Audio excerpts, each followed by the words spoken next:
Hello, everyone, and welcome to the Close Call Show with me, Jay.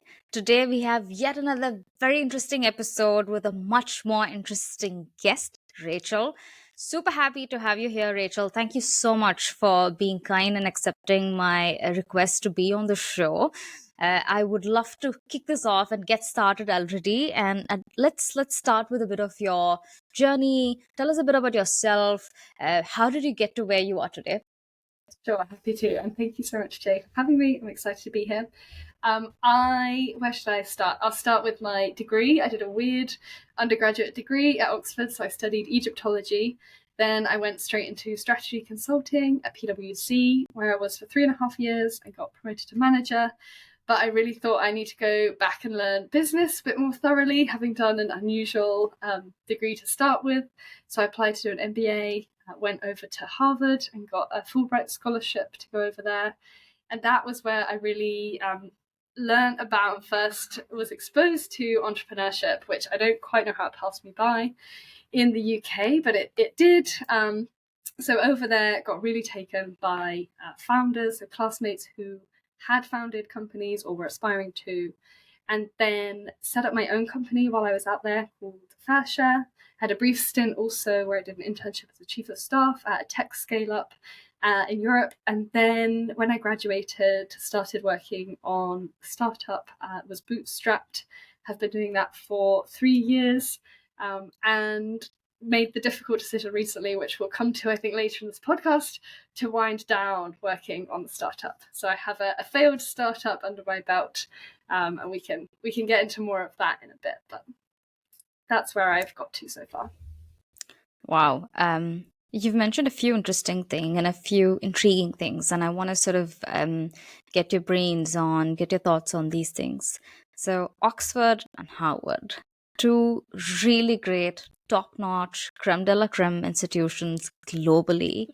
The first question that I want to ask is, how is educational system different in the UK versus the US?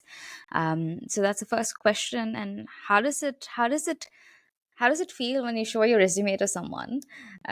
So yeah, I mean, it's prestigious. It's from hard work and Fulbright scholarship. So tell us also a bit about how does it feel, the education system, the differences, and what does it mean to be a Fulbright scholar? Yeah.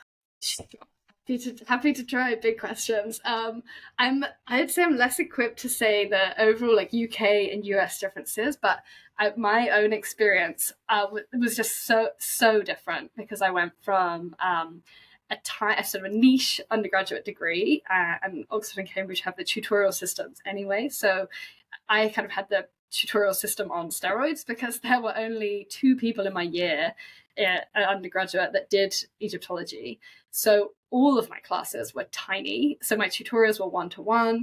So I had this insane undergraduate experience which I absolutely loved. I loved the subject. But then the master's and MBA, the class was 950 or so.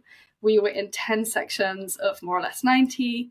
And it was, so they were just like absolutely polar opposites, like they were poles apart.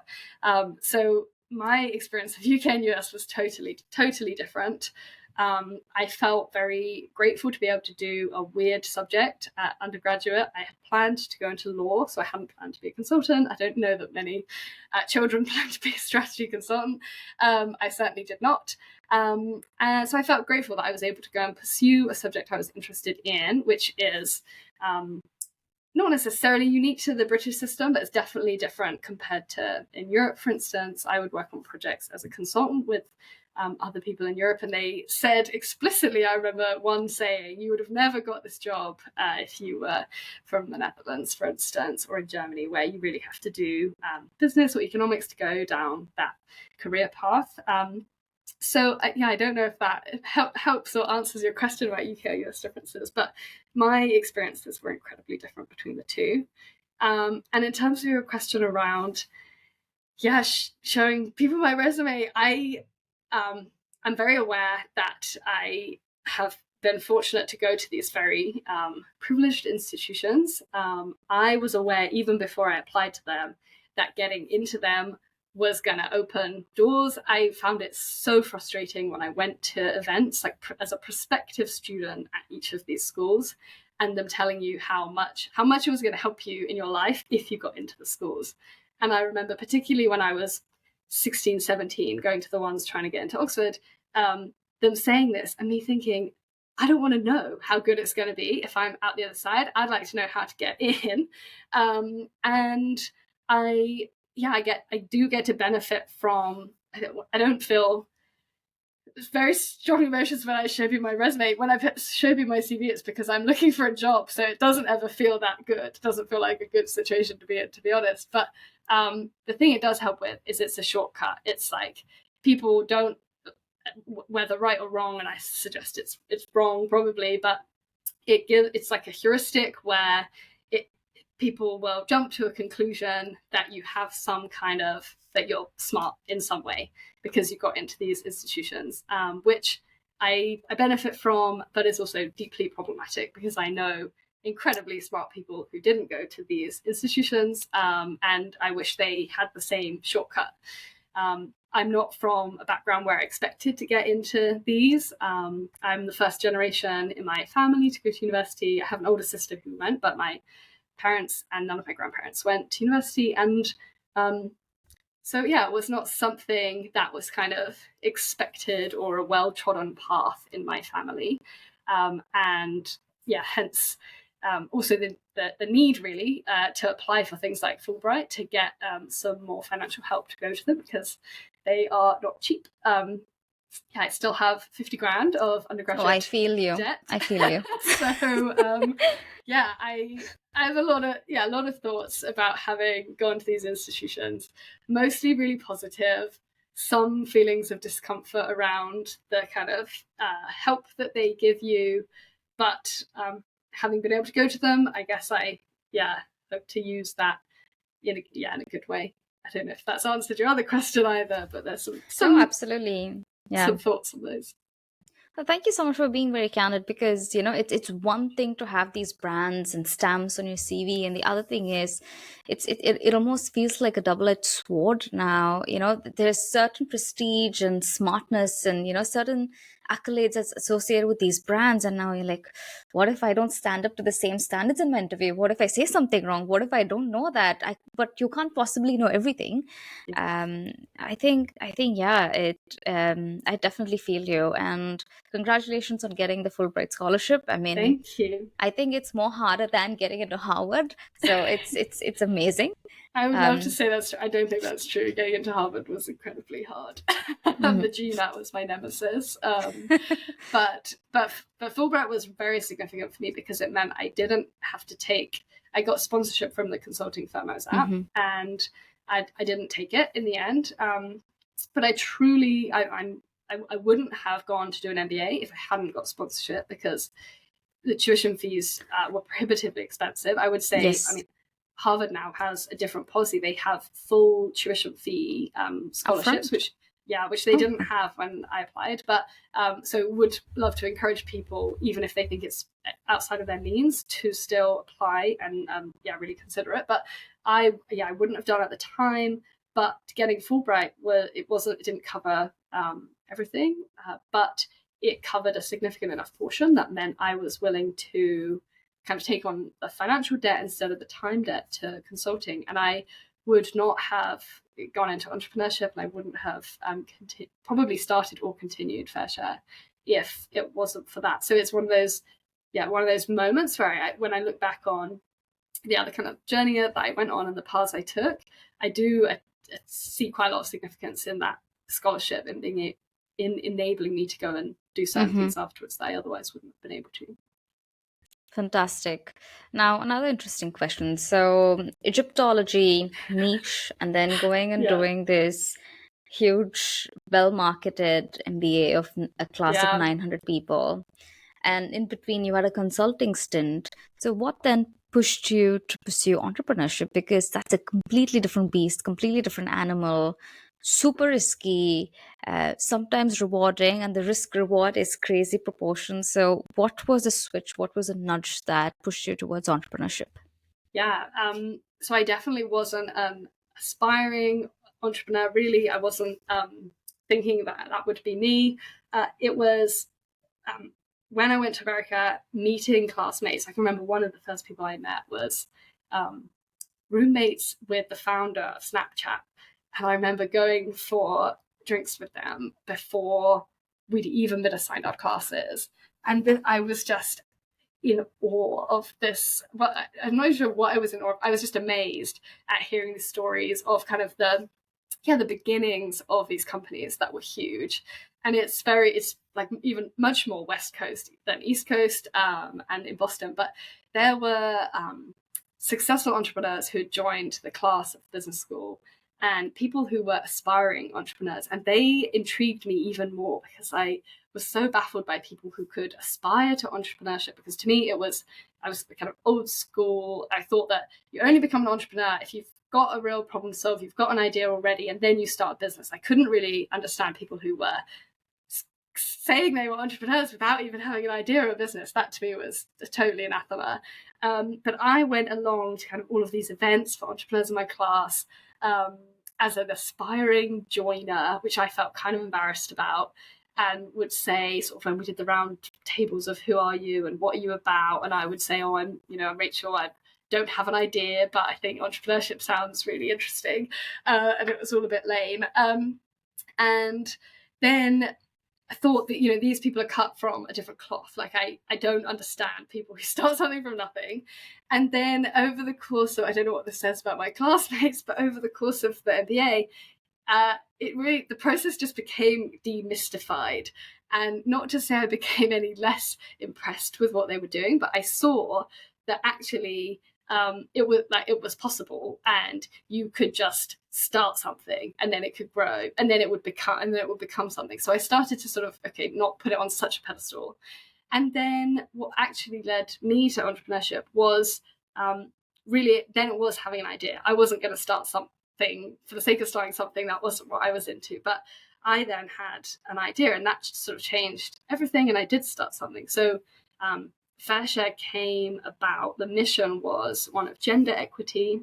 And for context, Fairshare was built to help households share the load at home. So parenting, chores, and the mental load. And I came at this, truly from one of a social mission of equalizing things for men and women. A few things had happened over the course of my career to that point and in my personal life that had made me deeply convinced that the biggest lever left for gender equity is the home and not the workplace, and that actually, like, kind of the home unlocks all sorts of other barriers to equality for the genders. And then there was kind of a galvanizing moment, which is a more typical founder experience of experienced the problem myself, looked for solutions, didn't find it, spoke to other people, found out the problem was really pervasive. And it was kind of that summer where I then had the idea, got some funding from Harvard to work on it, and then it went on from there. So there was not a point up until recently where I thought this isn't going. There was momentum and forward progress. So yeah, that's how I came to it. I think there is something to your peer group and then who you're with and what they're speaking about and whether Yeah, that peer group is inspiring enough to sort of nudge you in the right direction. yeah, I think one of the pros of going to a program like this is that peer group is super inspiring, and then yeah, they move you and push you to do a lot more which you for otherwise sure. wouldn't try, which you otherwise wouldn't explore. Super Yeah, interesting. And you also touched a bit on what was your motivation to start a Fair Share, yeah, which is a company that you were running in the UK, right? yeah. That's right. Oh, so I started it in America, but Mm-hmm. then ran it in the UK when I graduated. I have another question, maybe on a slight tangent. Sure. Is in hindsight, do Yeah. you think an aspiring entrepreneur needs an MBA to be an entrepreneur? Um, Absolutely not, is the short answer. The longer answer is, I was going to say after the what we just talked about of kind of peer groups being very inspiring, I was going to say another genuinely significant factor was the education that I got, because I then took entrepreneurial classes. So that was another factor that helped demystify entrepreneurship, was actually kind of learning academically what you should do. Not to say that any of that translates easily into them actually doing it. You just get to kind of learn the theory and the terminology. And so it's super helpful up to a point. You still have to actually go and do it and figure it out. But no, I don't think you need an MBA at all. And some of the most inspiring entrepreneurs I've then had the fortune of connecting with in the UK have been people who've not had that experience and have had even, less kind of formal education. I did a program with the Centre for Entrepreneurs, the NEF program, which was I don't want to do it down. It was the only kind of incubator accelerator I could get into. I applied to a lot of VC incubators with the idea for Fairshare, and didn't get anywhere with them, but was really grateful to get a place on NEF. And they have such an interesting and diverse cohort of founders. They're not running their in-person program anymore. They are doing something kind of very exciting next step plans, but they ran this program, and it was very different from my MBA cohort, but it was really, really inspiring to see people just doing it, like hustling and building businesses in all sorts of sectors and industries. So no, I don't think you need an MBA. I'd be lying if I didn't agree with you, because having gone through the MBA program, and now that I'm working in the VC industry, when I see founders with MBA, without MBA, it doesn't matter. If you have the grit and the perseverance to keep going, go for it. One advantage, sorry, I just realized I've overlooked something. One thing it does help with, and because you mentioned VCs, is it's helpful to have the contacts the contacts and peer group. I didn't really use it in what I was doing in the stage that I got to. I didn't fundraise from VCs, but I think that would be an element where there would be it's beneficial. But I think there's other, so I just don't want to ignore that as a factor. But it doesn't mean you need an MBA at all. But I just think there's some advantages to it that it would be amiss not to acknowledge. Yeah, fair point. Very well made. And I want to shift gears and really launch into the meat of the podcast now. So 3 basic questions. So what's been the biggest challenge in your entrepreneurial journey or your career journey? Why is it so important that someone needs to listen to this challenge? And what did you learn out of it? How did you maneuver it? What happened? So these are the 3 questions. I'll now shut my mouth. I'll leave it to you to sort of take us through the journey. Okay, awesome. I'll try with the what, why, and the how. So deep breath. So starting with the what, the biggest challenge has absolutely been deciding to stop. And it's even in the kind of language I use of stopping and failing and Fairshare dying, I stop myself from doing that because it's really evolving. I can't let it die. It was a social impact mission from the start, and that desire in me to kind of have that social impact hasn't gone away at all. So I intend to kind of pivot Fairshare into its next evolution. But what did fail and what has died is me making a living from Fairshare and it being a startup in that sense. And so the reason I'll get into more about what that is, but so the biggest challenge was deciding to stop work full-time on the startup. Why do I think it's useful or helpful to share? I think my main things I want to pass on is to encourage other people to try, even if it doesn't work out how you want it to, or it doesn't succeed by measures, conventional measures. And I'm not quite out the other side, but I am processing and partway through getting out the other side of a failed startup. But I don't regret it. But I would love to have a small role to any listeners of the podcast in kind of changing the survivor bias success story narrative, because it's really commonplace in the startup ecosystem. Like, we know that first time founder success is really rare. We know that it's kind of it's commonly acknowledged to be a badge of honor for startup founders to have multiple failed startups under their belt, and then they win big on the third one or fifth one. So there's this kind of odd and inconsistent situation, I think, in the sector, or in the ecosystem, where it's acknowledged that loads of startups fail, but also it's kind of a thing to have a failed startup under your belt. But we also really only hear from the ones that survive and are successful eventually. So I kind of wanted to share the messy bit in the middle, where you're kind of coming to terms with having worked on something for potentially a long time, and even if not a long time, pretty hard, and it being a significant part of you and potentially becoming part of your identity, and then how you kind of grapple with making the decision to end it, but hopefully the takeaway still being that it's worth giving it a go, even if it's not the outcome that you would like.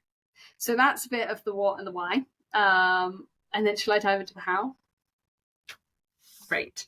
So in terms of how did I do it? Well, or how did it come about, I guess, is probably a better place to start. So I'll share a bit about why it failed, because I think that's kind of necessary to add to the story. But I'll explain a bit more about where it came from. So as I mentioned, I was on a mission to advance gender equity, and to have a real social impact and kind of move the needle on the division of domestic labor in people's homes. I would like still a world where parenting is shared equally and the mental load is distributed evenly across between men and women. I wanted a solution, and I believed in the power of tech to help advance this solution. So I got challenged a lot whilst I was working on Fairshare about tech solving such a social problem. And I now wholeheartedly agree that tech is not the only solution. And in fact, I always thought that. But I still thought that there was a role to play by tech in this problem space. We just, even comparing to the workplace, like, we use tech to make us more efficient and productive in workspaces, and it's really underapplied at home.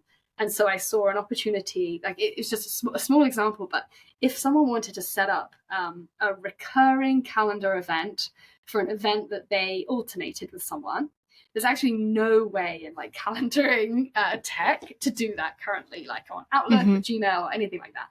So as a kind of even just a personal solution, I wanted to, with my partner, set up changing the bed every other person. And like, we couldn't just set that up in our calendars as someone who's very calendar oriented.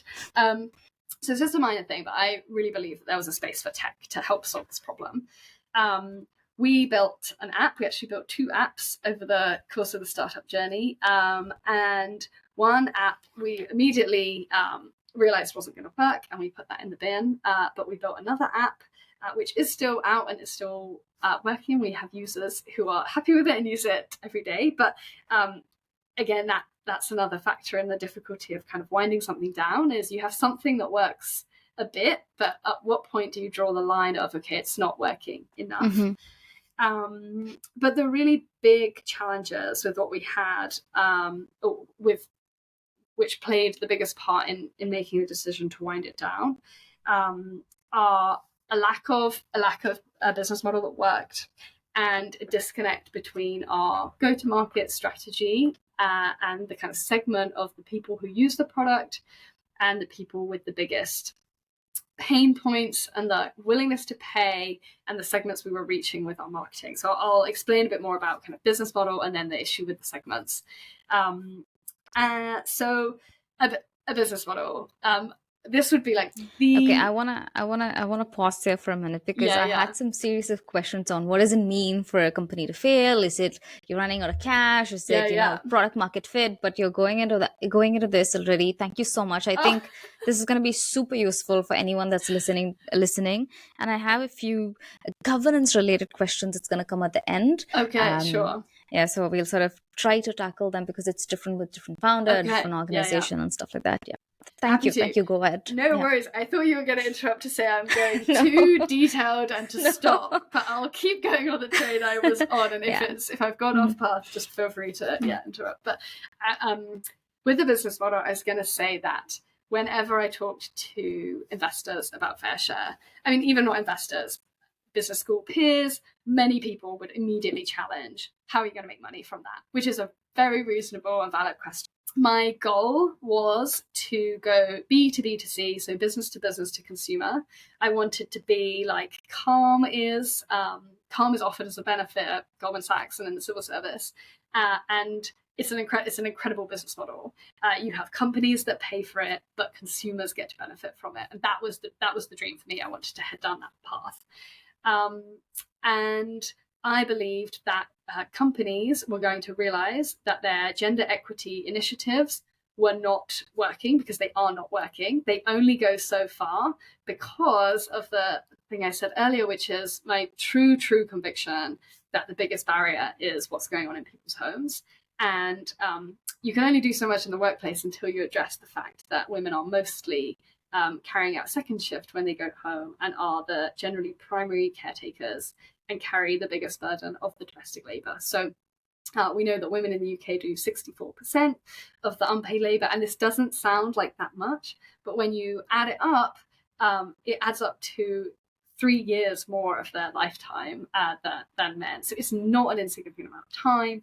If there was a different podcast, I would talk about the division of domestic labour as a challenge, as kind of the burdens and the stats about it some more. But we'll park that for now. How do you make money from trying to build a solution for it? So the mission was B2B2C, but of course you have to start somewhere. So we built a B2C app, and the plan was we build for consumers, we get a large enough following, we test out the product, and then we go to employers, which brings me to challenge number 2, which is the target segments for this product. We went all over the place with this because it's such a universal problem, but you of course can't build a product at the beginning at startup when you're resource constrained for everybody. That's like entrepreneurship 101, is you start with a small target segment. And so the mission really was sharing parenting. That was the big social problem I wanted to solve. It was working mums who had the highest pain point, also conveniently the highest willingness to pay. But then we reached it was just incredibly challenging to find a product that worked for them. So the clearest example of this was I had a mum who, on the entrepreneurship program I was on, said at the beginning of the program that she didn't need Fairshare. She had it all working perfectly at home. And then into the entrepreneurship program, as her business was taking off, she said, interview me. I am your target market for Fairshare.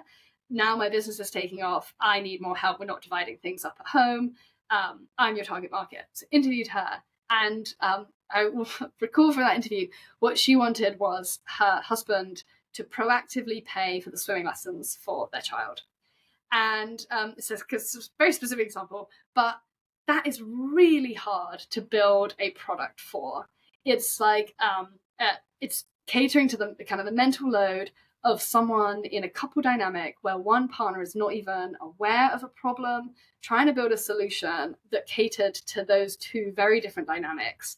And even the dynamic in many cases where actually there is some incentive to keep the status quo. Like if a woman is doing more in a heterosexual partnership, it tends to mean the man is doing less. And so there's really no incentive for that person to change the dynamic.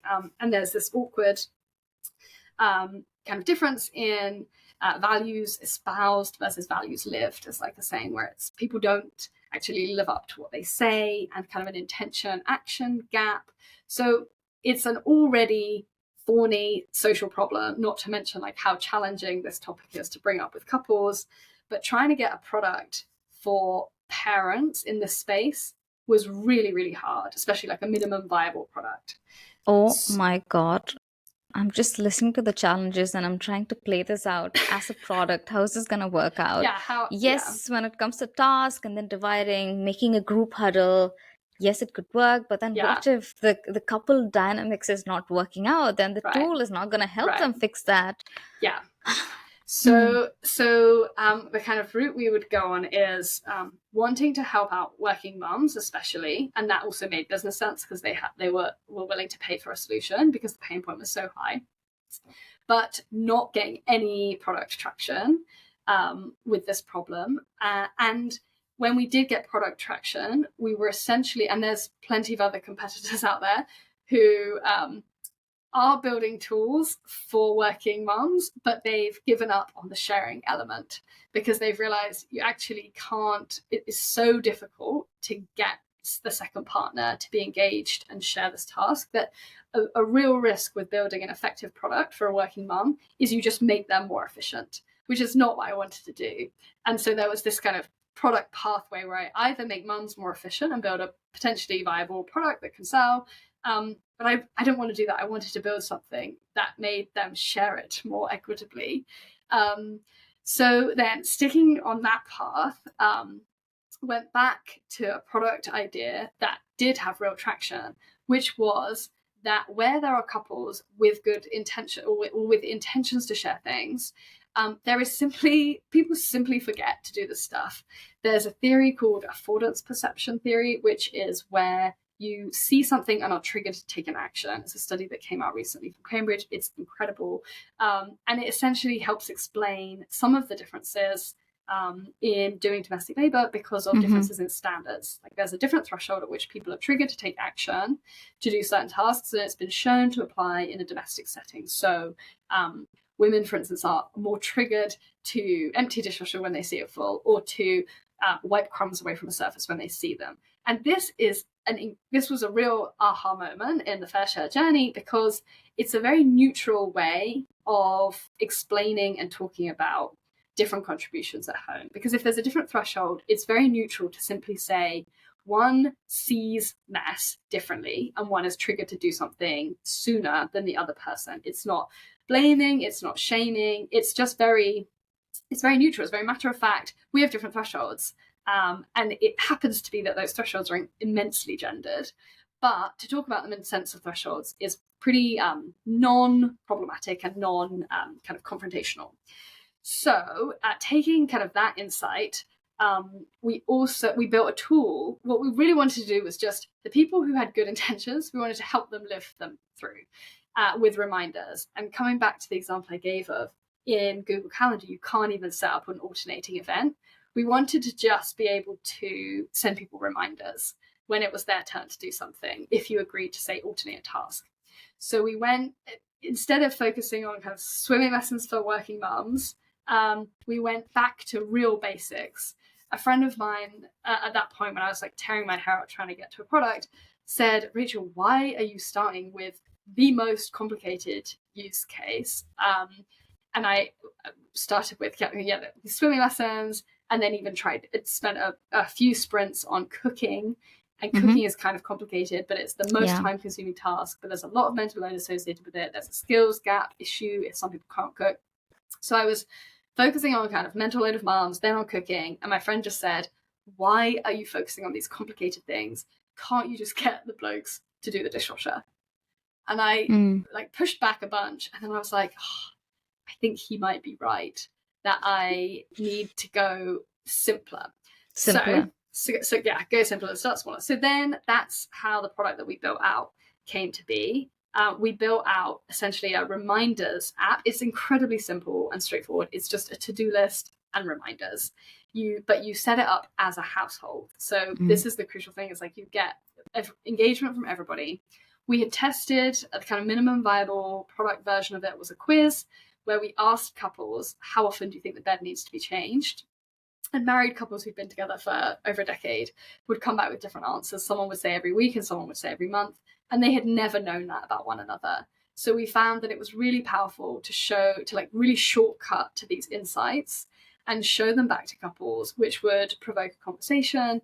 And then I also trained as a couples coach, and so would do facilitation sessions with couples, show them their results, get them to reconcile them. And then this was the MVP for the product, which is what it did. So you basically would as a household, set up your house, agree on routine household chores, because as I said, we had to simplify it to like what can you productize, and it was routine household tasks, and you agree how often they should happen, how you want to share them, and by default you were alternating, and then it would send you a reminder when you wanted, and when you did it you would tick it off. So anyway, that's what we built. And a long way of saying that we struggled with target segment is that product was no good for working mums, because they had already solved, and many of the people that we spoke to were even kind of outsourcing certain basic household tasks. Like the bins were not their issue. They were fussed about payment of swimming lessons. And so this product didn't meet their needs or solve their problem. But who it did work for really well was roommates, young professionals, couples before they have children. But for them, the pain point is much lower. Also, for student households, it requires like some confrontation to deal with this issue, and it was pretty unpopular for the person to have to suggest like, oh, we should get this app. There's also low willingness to pay, and then with the couples, this was where we focused for ages, was couples pre-kids. I still believe, from a kind of social theory of change perspective, I still think this is the right intervention point, is couples, when they're happy, when they first move in together, setting the norms really early on.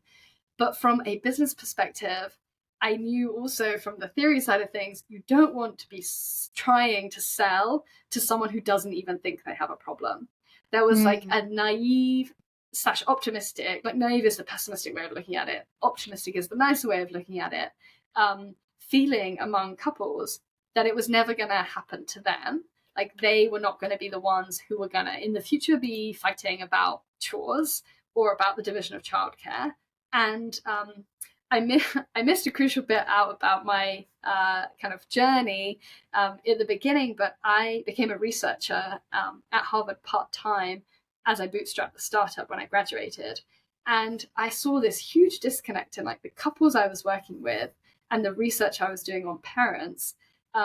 Nothing has changed between, in the past decade to suggest that couples today are not going to end up in the same spot as kind of parents in the COVID situation, where things are immensely unequal, and in particular women are incredibly unhappy about it, and not just unhappy, their like health is impacted, they're incredibly stressed, it has huge financial implications. But there was this, you don't have to be convincing your audience that they have a problem before you then have to also convince them to buy your solution. And so there was this constant challenge of kind of circling around who has the biggest pain point, how do we build a product to solve it, kind of the minimum viable version of it, and then developing it and testing it with more. And never really finding that right place, or never really choosing and deciding or making the right decision on who to focus on, combined with kind of go to market. I launched on TikTok last year and now have got a growing platform, just recently kind of over 10K followers talking about this topic. Amazing. Thank you. Yeah, that's been really fun to do and grow. And that is much more focused on parenting. Those posts get by far the most engagement above kind of chores, because it's when people experience the problem. So it's just much easier to kind of, or it's much more, so it's a bigger problem. People talk about it more if it's a higher pain point. Everybody said you don't want to be a vitamin, you want to be a painkiller. And so, but with a social impact thing, you also want to intervene at the point that's most likely to have an impact. So it was this, kind of constant juggling, and to link it also back to the first point about business model, because it's all so interconnected, why it didn't work, or why it was so hard. As I said, the dream business model was B2B2C, but you can kind of easily see how what we then built, which was this pretty nifty tool, like it's a pretty useful app for certain households to get reminders about your chores, that like trying to sell that to PwC, like that was the dream, was I go back to where I worked, had some ins. And I did start that. I started getting, I did some paid corporate speaking, which was incredible, to kind of a room of 50 very successful lawyers getting to talk about the research I've done on this problem and entrepreneurship and learnings from it, and really getting that felt very impactful. Like that felt like, okay, this is where I could actually really make some kind of progress from the social side of things.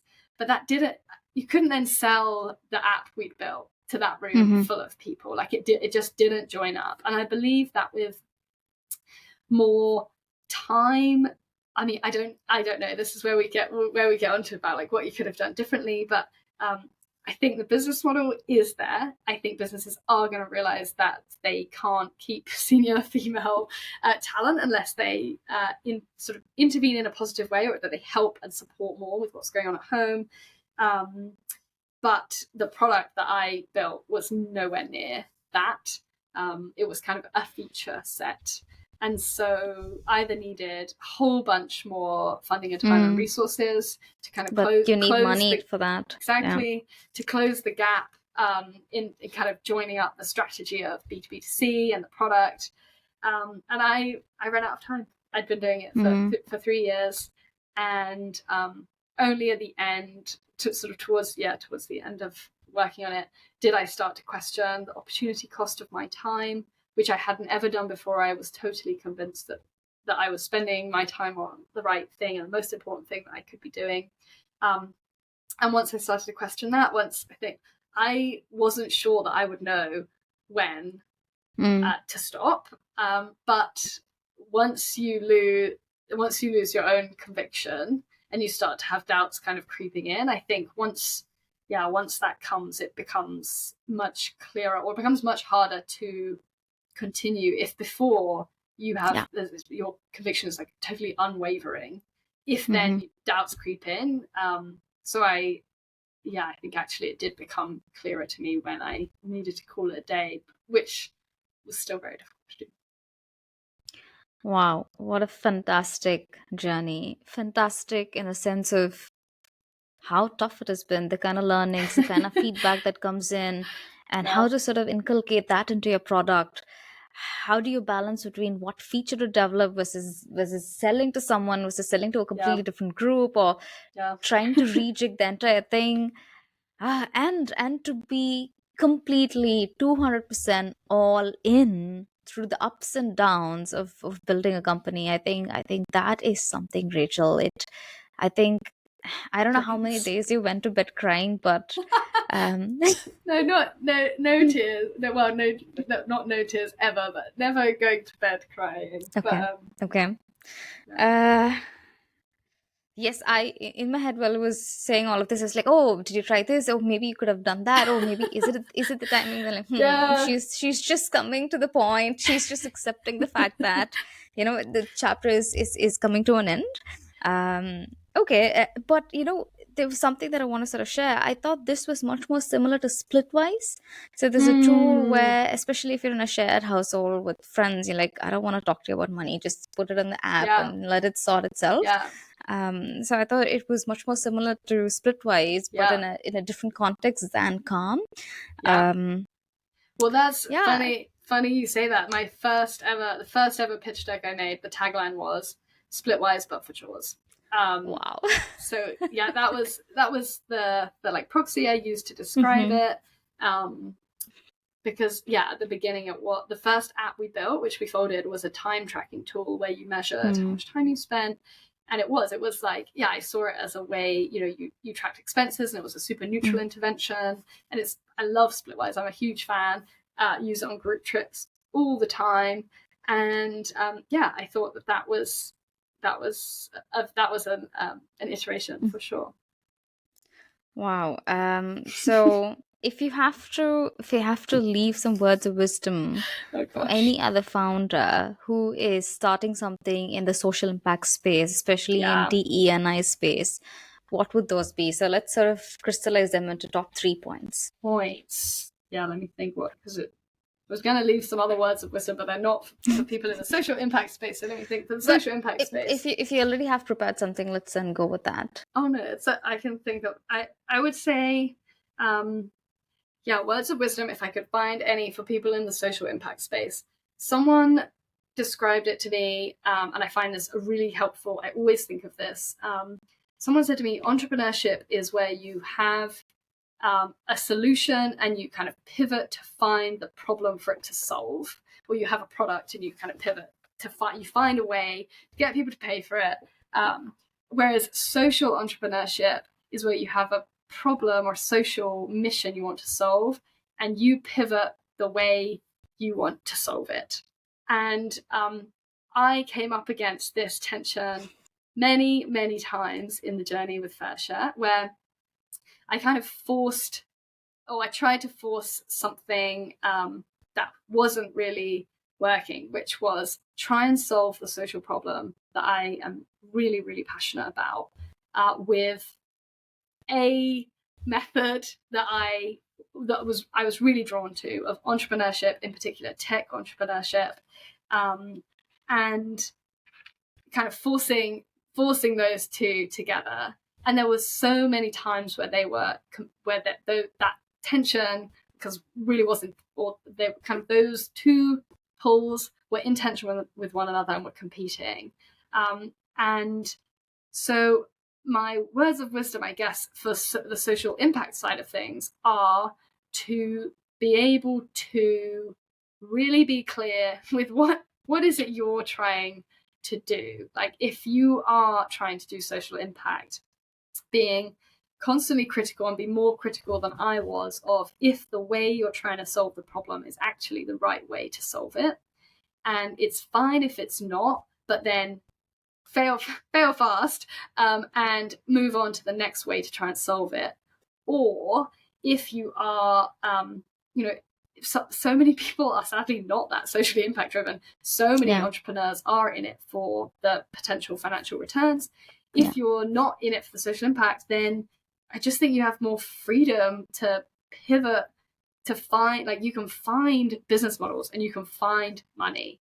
I am amazed by how some people make money, but I think the two together, if you're fixed on a social impact and you're fixed on a startup as the way to achieve that social impact but also make money, I think that's where I was in a real pickle, because though I didn't find, I think the two worlds well. don't marry.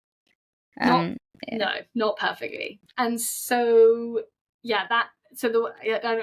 if you can extract any words of wisdom from that, I think I think I understand what you're trying to say, but hopefully this changes in the future, because when we talk about tech for good, what does it actually mean? I mean, it needs to do these things. It needs to solve for the fundamental problems that humanity faces, right?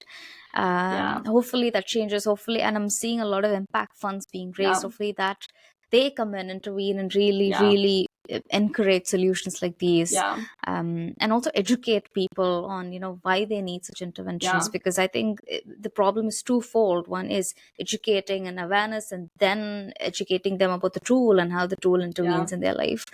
Wow, thank you so much for that.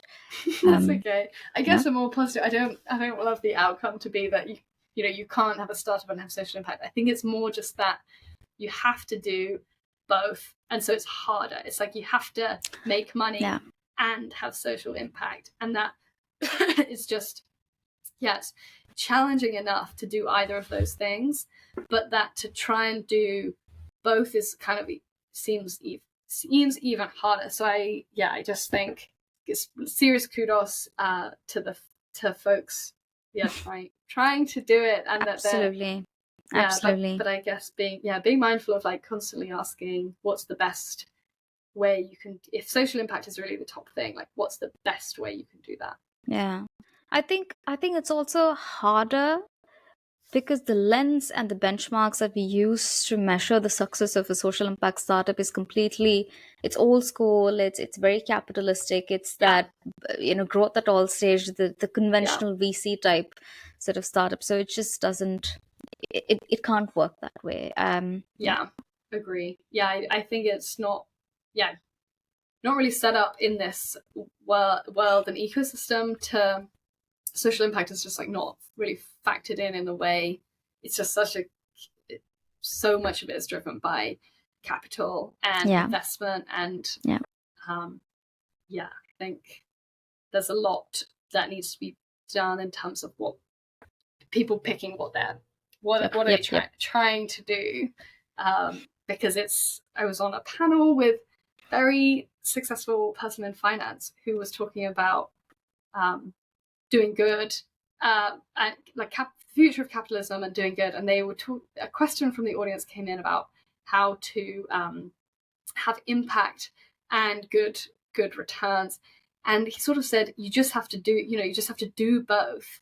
And I just thought that's such an inadequate answer to say, like, oh, just make money and do good. Like they're often directly in competition with one another.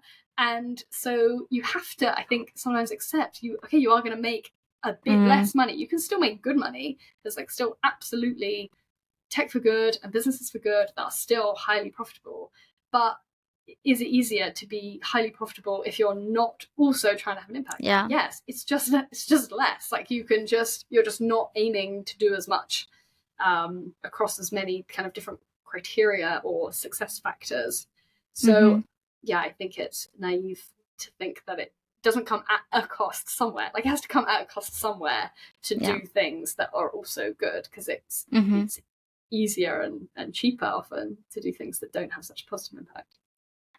So the last section of the podcast, and I think in this conversation, it's going to be a very important one, is that how did you keep sane through all of this? What were your productivity hacks? What were your sanity hacks? Yes, I guess productivity hacks and sanity hacks are a bit different. Productivity hack first. I live and die by my calendar, so everything is in there. If it's not in there, just no chance. But I am very visual, so I color code everything. So I see what I'm doing for the week, with literally all like the different categories have different colors, types of tasks. I time block, so I will block out time for like deep concentration. So with the research job that I do, like there's just no way you could do some of the tasks for that without being able to have like set chunks. And other productivity hacks. Oh, I'm a like a Trello board user, so Lovely. I have my to do, like I find it helpful to get it out of my emails and into there. So I do the kind of, I don't know what the D's are, but it's like do, delegate, or can't remember what the other one even is. Or delete, I think. Like you either have to just like put it on the list if you're going to do it. I love having a category that is blocked. So like things that have to be done, but that I can't do anything to move forward, they go on there. And yeah, I think they're some of my main ones. So lists, calendar, which is kind of basic stuff.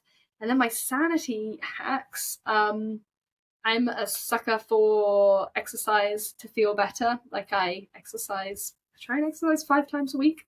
Lovely. And that will be when I'm busiest and stressed and least inclined to go for a run. I realize there's very unhelpful advice for people that hate exercise. Like nothing about this is going to be borrowable if you hate exercising. But for me, endorphins are just like the most accessible free drug if I put on my trainers and go outside. So that's probably what keeps me sane. Well, thank you so much, Rachel, for this wonderful, candid, in-depth conversation. Thank you so much for opening up to me and the rest of the listeners. Hopefully they all learn a valuable lesson, multiple valuable lessons from this. Sounds good. Thank you, Jay. Thanks for having me.